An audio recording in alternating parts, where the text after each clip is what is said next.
Hello viewers, এটা আমাদের গল্প নাটকের ৩৩তম পর্বটি দেখে নিশ্চয়ই আপনাদের অনেকেরই চোখে পানি চলে এসেছে। সামির আর মেহেলিন তাদের সাজানো গোছানো রাজপ্রাসাদ ছেড়ে এখন এক ভাঙাচোরা ঘরে। ভালোবাসার জন্য মানুষ কতটুকু স্যাক্রিফাইস করতে পারে তার জ্বলন্ত উদাহরণ আমরা দেখলাম এই পর্বে। কিন্তু প্রশ্ন হলো, আগামী পর্বে বা ৩২তম পর্বে আসলে কি ঘটতে যাচ্ছে? জামশেদ কি পুরোপুরি অফিস দখল করে নেবে? সামির কি পারবে এই দারিদ্র্যের সাথে যুদ্ধ করে মেহেরিনকে ভালো রাখতে? চলুন আজকের ভিডিওতে আমরা আগামী পর্বের সম্ভাব্য ঘটনাগুলো নিয়ে আলোচনা করি। আগামী পর্বের মূল ফোকাস হবে বাস্তবতা। ৩১তম পর্বে আমরা দেখেছি মেহেরিন চা বানাতে গিয়ে হিমশিম খাচ্ছে, গরমের মধ্যে তাদের কষ্ট হচ্ছে।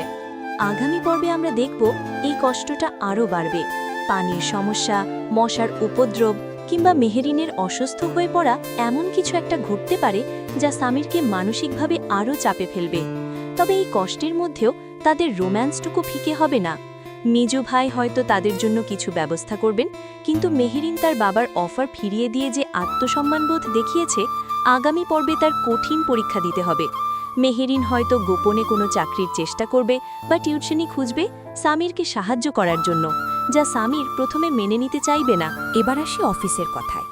৩১তম পর্বে আমরা দেখেছি জামশেদ সামিরের চেয়ারে বসে সেই ফিমেল কলিগকে থ্রেট দিচ্ছে। জামশেদ বলছিল তার ৩ নম্বর চোখ বন্ধ করে দেবে।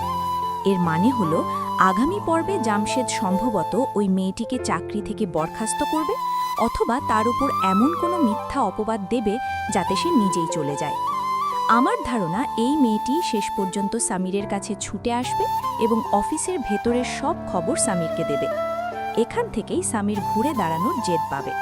সামির হয়তো নতুন কোনো ছোটখাটো স্টার্টআপ বা অনলাইন বিজনেস শুরু করার প্ল্যান করবে মিজু ভাইয়ের সাহায্য নিয়ে।